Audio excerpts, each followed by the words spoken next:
वज़ीर-ए-आज़म की ज़ेर सदारत कौमी इक़्तिसादी काउंसिल का इजलास हो चुका है। अहम मुआशी अहदाफ की मंजूरी दे दी गई है। आइंदा माली साल के लिए सालाना तरक्याती प्रोग्राम पर विफाक और सूबों में इत्तफ़ाक़ राय तय पा गया है। विफाकी तरक्याती बजट 1126 से कम करके 1000 अरब कर दिया गया है। विफाक माली गुंजाइश पैदा करने के लिए पीपल्स पार्टी और सूबों से अपनी बात मनवाने में अब कामयाब हो चुका है। NFC फार्मूले पर नजरसानी के बजाय मुतबादिल स्ट्रेटजी अपनाई गई है। NFC अवार्ड का मौजूदा फार्मूला बरकरार रखा जाएगा। चारों सूबे मिलकर विफाक को 1200 अरब रुपए से ज़ायद की ग्रांट भी फराहम करेंगे। मजीद फिस्कल स्पेस पैदा करने के लिए PSDP को भी महदूद किया गया है।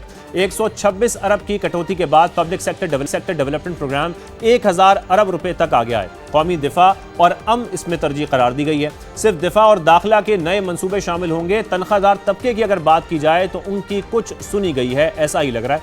हुकूमत नए बजट में 50 अरब रुपए तक रिलीफ देने पर गौर कर रही है। माहाना 1,83,000 से जायद आमदन वाले अफराद को रिलीफ मिलने का इम्कान भी है। माहाना 2,67,000 रुपए तक आमदन पर इनकम टैक्स में 5% कमी की तजवीज़ भी दी गई है। इनकम टैक्स स्लैब की तादाद 6 से बढ़ाकर 8 करने पर भी मुशावरत जारी है। सालाना 1 करोड़ रुपए से जायद कमाने वालों पर आयद सरचार्ज खत्म करने पर भी गौर किया जा रहा है। दूसरी जानिब अगर देखा जाए तो विफाकी हुकूमत का कर्जों पर इन्हिसार भी जारी है। एक साल के दौरान 9.3% इजाफा हुआ। अप्रैल तक मजमूई कर्ज 81,930 अरब रुपए पर पहुंच गई है। अगर बात की जाए तरसीलात ज़र की तो 11 माह के दौरान इसका हजम 38 अरब डॉलर पर पहुंच गया है। माली साल के अख्ताम पर रकम 41 अरब डॉलर तक पहुंचने का इम्कान है। इस पर आज हम बात करेंगे। माहिर इक़्तिसादियात और policy research institute of market economy के फाउंडर और CEO डॉक्टर अली सलमान मौजूद होंगे और साथ में सनतकार रेहान जावेद साहब भी हमें ज्वाइन कर रहे हैं। डॉक्टर अली, पहले मैं आपकी जानिब आऊँगा। एक तो मैंने आपका आर्टिकल पढ़ा और जिस तरीके से उसमें आपने जिक्र किया है कि जो बजट है वो एक एनुअल एक्सरसाइज है और इसको ट्रांसफॉर्मेशन या ग्रोथ के लेंस से नहीं देखना चाहिए। सबसे पहले हम जरा इसी पे बात कर लेते हैं कि अब जो इस वक्त हमारा बजट पेश किया जा रहा है, फिर हम क्या एक्सपेक्ट करें कि जो हमारी ग्रोथ, ज़ाहिर हम ये तो कहते हैं कि इस वक्त जो हमारा मैक्रो इकोनॉमिक स्टेबिलिटी है वो तो आ चुकी है, लेकिन ज़ाहिर हम फिर ये भी बात करते हैं कि फिर इसमें अवाम का क्या फ़ायदा है, अवाम को रिलीफ कब मिलेगा, उसका फ़ायदा अवाम तक कब पहुँचेगा। इस बजट को ज़रा हम किस तरीके से लें, सबसे पहले तो आप इस पर ही रोशनी डालिए। जी, बहुत शुक्रिया अपने प्रोग्राम में मरूफ करने के लिए। मेरा जो व्यू है वो ये है कि बजट ज़ाहिर है इसका 1 साल का एक साइकिल होता है और उसमें जो बजट की जो एसेंशियल पर्पस है वो ये है कि हम देखते हैं कि गवर्नमेंट अपने फाइनेंसेस कैसे रन कर रही है, जो उसको अपने सर्विसेज फ्राहम करनी है, जो उसको तरक्याती प्रोग्राम रन करना है या उसको अपनी हुकूमत चलानी है और अखराजात पूरे करने हैं, तो उसको पूरा करने के लिए क्या टैक्सेस से और नॉन टैक्स रेवेन्यू से क्या मुतबादिल वसाइल आ रहे हैं या वो डेफिसिट में है, वो खसारे में है, ये उसका बुनियादी पर्पस है। जो मैंने अपने आर्टिकल में इसी बात का जिक्र किया था कि हम अगर बजट से ये उम्मीद लगा बैठें, जो हम हर साल लगाते हैं, हम भी इसमें शामिल हैं, कि इसमें टैक्स पेयर्स को बहुत रिलीफ मिल जाएगा या इंडस्ट्री बहुत ज़्यादा ग्रो कर जाएगी या इकनॉमिक सतह के ऊपर कोई ट्रांसफॉर्मेशन आ जाएगी, तो ये तवक्को करना गैर हकीकत पसंदाना है। क्योंकि आपका जो एक पूरी इकोनॉमिक पॉलिसी है वो 1 साल में ना बनती है, ना वो अमल दरामद हो सकता है, ना उसके आप नताइज देख सकते हैं। तो बजट को उस महदूद नज़र में देखना चाहिए और उसका बुनियादी सक्सेस या कामयाबी का मेयार यही है मेरे नज़दीक कि आप बजट को बैलेंस कैसे करते हैं, अखराजात हुकूमत के और उसकी आमदनी में आप बैलेंस कैसे करते हैं, टैक्स पेयर्स के ऊपर ज़्यादा बोझ डाले बगैर।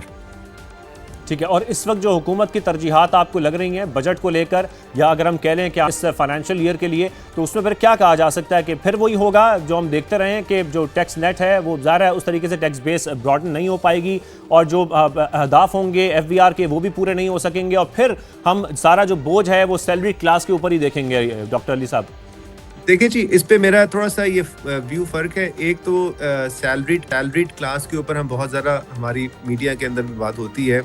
इस वक्त अगर हमारे टैक्स रेवेन्यू को आप डिवाइड कर लें डायरेक्ट और इनडायरेक्ट के अंदर, तो तकरीबन 50% डायरेक्ट टैक्सेस हैं और 50% इनडायरेक्ट टैक्सेस हैं, और जो सैलरीड क्लास का टैक्स है वो कुल मिला के तकरीबन 600 अरब रुपए के करीब बनता है, जो कि डायरेक्ट टैक्सेस का 10% है।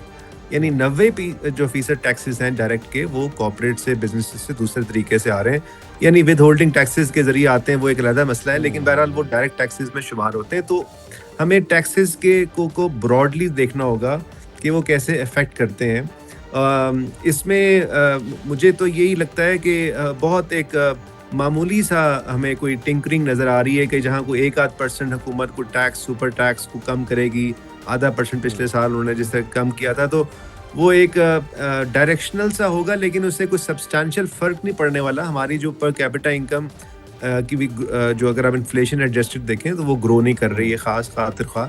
जो तरक्की का जो बुनियादी पैमाना है वो ये कि एवरेज जो हमारा सिटीज़न है वो कितना बढ़ रहा है, कितना उसमें तरक्की हो रही है, उसकी आमदनी में क्या इजाफा हो रहा है। तो वो ज़ाहिर है टैक्सेस डायरेक्ट हो या इनडायरेक्ट हो वो तो उससे लिए जा रहे हैं। और वो IMF के प्रोग्राम में रहते हुए हम कोई बहुत बड़ी ट्रांसफॉर्मेशन एक्सपेक्ट भी नहीं कर सकते। इसके साथ साथ ये ज़रूरी है कि अगर हमारा जो इस्तेहकाम की बात करते हैं, स्टेबलाइजेशन की बात करते हैं, उसमें भी देखने की ज़रूरत है कि जैसे हम अब फॉरेन एक्सचेंज की बात कर रहे हैं, बैलेंस ऑफ पेमेंट एक बुनियादी महवर IMF के प्रोग्राम का। अब उसके अंदर अगर आप देखें तो हमारा जो ट्रेड डेफिसिट है वो अनफॉर्चुनेटली पिछले साल की निस्बत कोई 30% ज़्यादा लग रहा है। मुझे जो अंदाज़ा ये है कि जब ये साल मुकम्मल होगा तो पिछले साल तकरीबन 25-26 बिलियन डॉलर था ट्रेड डेफिसिट, इस साल वो 34-35 अरब डॉलर के करीब होगा।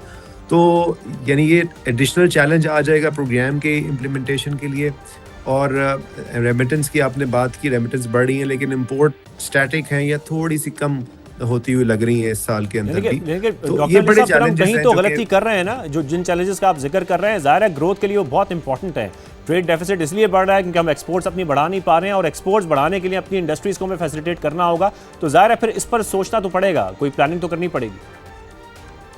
जी, बुनियादी देखिए जो मसला है, बिल्कुल आपने सही कहा कि इंडस्ट्री को आपने बेहतर करना है, मैन्युफैक्चरर्स के लिए, फार्मिंग हमारे एग्रीकल्चर के लिए वैल्यू एडिड करना है।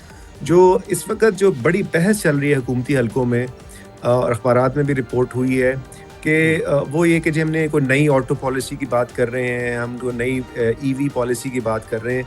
जो गलती हम कर रहे हैं बार बार हिस्टोरिकली वो ये है कि हम जब इंडस्ट्रियल डेवलपमेंट की हैं तो उसमें हम ये देखते हैं कि हमने इंपोर्ट सब्स्टिट्यूशन करनी है, हर चीज़ को लोकलाइज करना है, इंडिजनाइज करना है। दुनिया इस पॉलिसी से निकले हुए दुनिया को 50 साल हो गए हैं, और जिन मुल्कों ने तरक्की की है उन्होंने इस पॉलिसी के बजाय export driven value added value chain के अंदर मिलकर तरक्की की है। यानी अगर मैं उसको आम अल्फाज में समझाना चाहूँ तो ये नहीं हो सकता कि हम कोई एक गाड़ी 100% पाकिस्तान में बनाएं। ये हम कर सकते हैं कि गाड़ियों के कुछ पार्ट्स में हम स्पेशलाइज करें और वो ग्लोबल मार्केट को सप्लाई करें। हमारी पॉलिसी, इंडस्ट्रियल पॉलिसी सिर्फ पाकिस्तान की लोकल मार्केट को सर्व करने के लिए बनती है। जैसे मोबाइल फ़ोन के ऊपर हमने इंपोर्ट पर पाबंदी लगा दी, 20% उसको टैक्स लगा दिया, टैरिफ लगा दिया, और वो जो अब मोबाइल फ़ोन की असम्बली की बन रही हैं वो 30-35 फैक्ट्रियाँ हैं, वो सिर्फ पार्ट्स को असेंबल करके लोकल मार्केट को दे देती हैं, जिसकी वजह से हमारा जो डॉलर्स पहले लग रहे थे मोबाइल फ़ोन को इंपोर्ट करने में, उससे ज़्यादा डॉलर हम उनको पार्ट्स के इंपोर्ट पे खर्च करते हैं। ये बहुत इंपॉर्टेंट पॉइंट है। मैं आपकी इसी बात को लेकर जाऊंगा। हमारे साथ सनतकार रेहान जावेद साहब भी मौजूद हैं। बहुत शुक्रिया रेहान साहब में ज्वाइन करने के लिए। रेहान साहब, जैसे कि डॉक्टर साहब भी बात कर रहे हैं, फिर ज़ाहिर है वैल्यू एडिशन भी बहुत ज़रूरी है हमारी इंडस्ट्रीज़ की। जब हम बात करते हैं फैसिलिटेशन की, भी फैसिलिटेट किया भी जाता है, फिर भी हमारी कोई इंडस्ट्रीज़ की हमें परफॉर्मेंस दिखाई नहीं देती है। तो यहाँ पर इंडस्ट्रीज़ को भी ये सोचना होगा कि कुछ वैल्यू एडिशन होनी चाहिए। रेहान साहब जी, अस्सलाम वालेकुम, थैंक यू सो मच। मैं डॉक्टर साहब की बात से बिल्कुल इत्तेफाक करता हूँ। इन्होंने बहुत अच्छी आपको एक नक्शा खींच दिया पूरा कि हमारा बुनियादी मसला क्या है। बुनियादी मसला ये कि जब हम कहते हैं कि हमने इंडस्ट्री को फैसिलिटेट कर दिया है, तो आपने फैसिलिटेट क्या किया इंडस्ट्री को? पहले मुझे ज़रा ये कोई समझा दे। हमें इंडस्ट्री को आज तक किसी ने फैसिलिटेट नहीं किया है। आप इंडस्ट्री को अगर फैसिलिटेट करना हो तो आप सबसे पहले आप उसका एनर्जी का रेट फिक्स कर दें और उसको आप US डॉलर्स में फिक्स करें। यानी देखिए हमारा कंपटीशन किसके साथ है।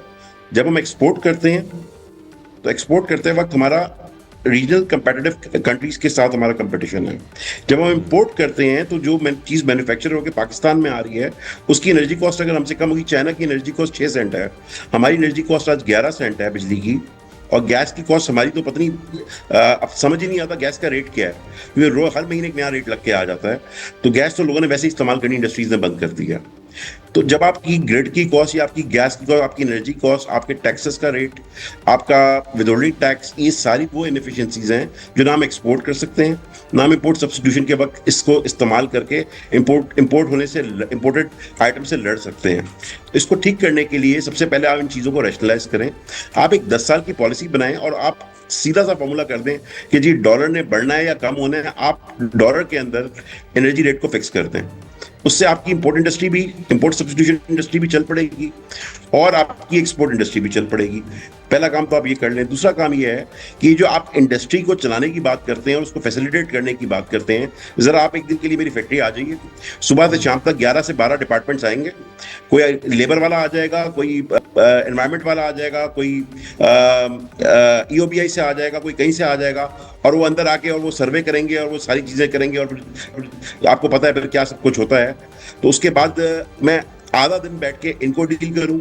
उसके बाद अगर मुझे कोई अपना अप्रूवल चाहिए या मुझे अगर कोई बिजली या गैस का या कोई टैक्स का काम करे तो मैं टैक्स के दफ्तरों के चक्कर लगाऊं।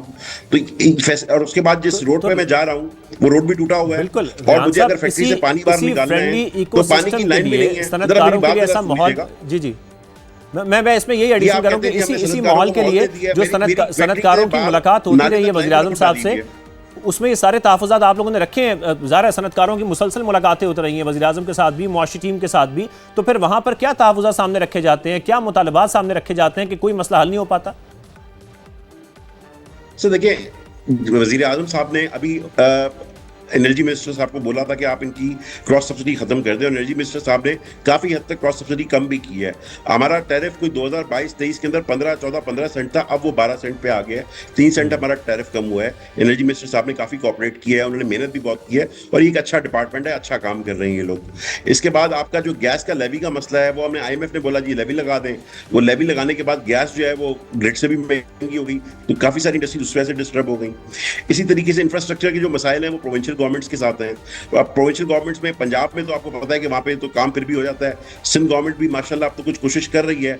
अभी कोई इंडस्ट्रियल एसोसिएशंस के साथ इनकी बात भी हुई है, कुछ उन्होंने फंड्स भी दिए हैं इंफ्रास्ट्रक्चर डेवलप करने के लिए, लेकिन this is not a long term policy. You are fighting fire every day, you are not planning for the future. मैं सुबह उठ के ये देखता हूँ कि मैंने आज अपनी फैक्ट्री को चलाना किस तरह है, या मैं सोचूं कि मैं फैक्ट्री को बढ़ाना किस तरह है।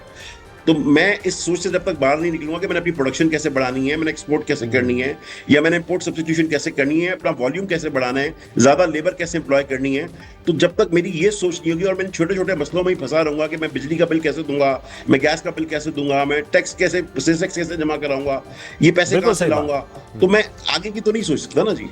बिल्कुल बिल्कुल।